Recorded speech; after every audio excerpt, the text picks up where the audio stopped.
G'day and welcome to episode 3, this time vlog style from the actual back of the van. Last time I promised to talk about the beds and how that's going to be set up. So here we go. So as we talked about last time, the van is huge and open, but it's just a flat space. The problem is those two wheel wells that pop out from the sides actually significantly reduce the amount of space that's on the floor, and we have tried lying on the floor in between those, and well, we don't really fit. The other thing I was going to show you was the way that seat goes down. So as you would have seen briefly in the last video, it's attached to the floor by a couple of lugs. There's one nut at the front there and a connection lug at the back there which releases with that red handle. There's another red handle there that unlocks the front. So the operation is fairly simple. If you unlock the first top rail, the front of it folds down, and then the rest of the thing can roll forward by unlocking the bottom rail, which significantly increases the amount of space in the back. And it takes it from a space that's about this big to a space like this, which is obviously significantly much bigger. But it still doesn't answer the question of what are you going to lie on. So what we did is we bought these stretchers from Outdoor Camping Place.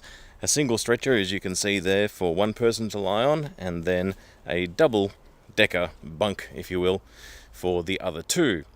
So let's shove them in there and see what it looks like. And voila! It is possible to get those things in there one person. Obviously if you have two people it's much easier. But you can see that between the stretchers and the wheel well there's not a huge amount of space to spare. In fact, none.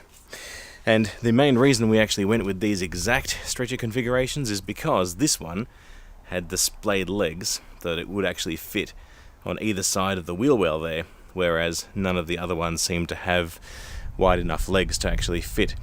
And between the two stretchers there's no space at all. They're also squished in together to allow it to happen. And we do have a couple of thin mattresses inside that we can throw on the top for a bit of extra comfort. So it's certainly a bit of a balancing act to get these two in here next to each other and fitted, and it just fits. Now we tried many other stretchers and stretcher configurations.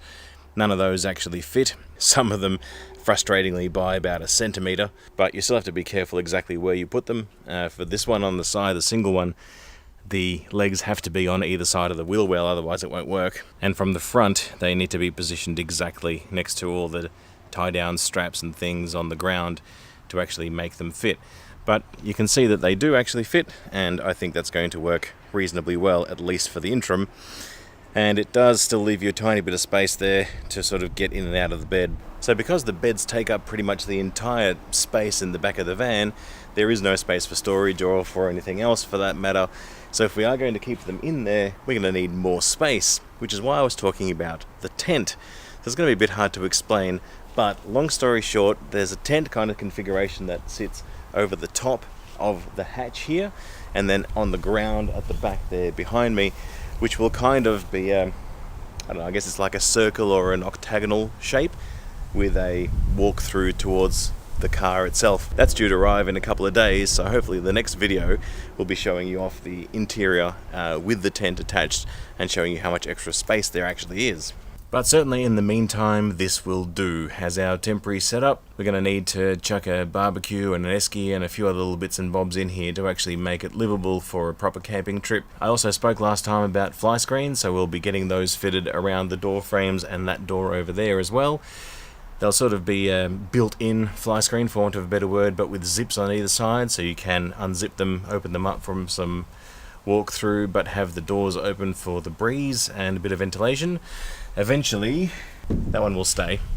Eventually, that panel there, as well as this panel behind me opposite the sliding door, they will be getting windows put into them with sliding glass and a fly screen kind of configuration, probably a metal mesh. So once the windows are put in, we'll have a bit more option for cross ventilation, as well as, you know, if we have the rear door open and that side door there open with fly screens, we're going to have no issues at all. Oh, and for those of you who were wondering what that thing is stuck to the wall, it's just a torch. Magnetic torch, really handy actually, because well, it's nice and bright, but it clips onto any magnetic surface, and it also tilts down and you can take it with you and use it as a torch. So $10, well spent.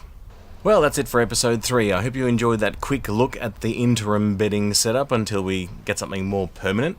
Don't forget to like, comment, subscribe, press that bell notification button. If you have any fish as pets, make sure their bowl is big enough, and maybe try going vegetarian once a week just to see what happens. Thanks for watching as always, and I'll see you in episode 4. Bye.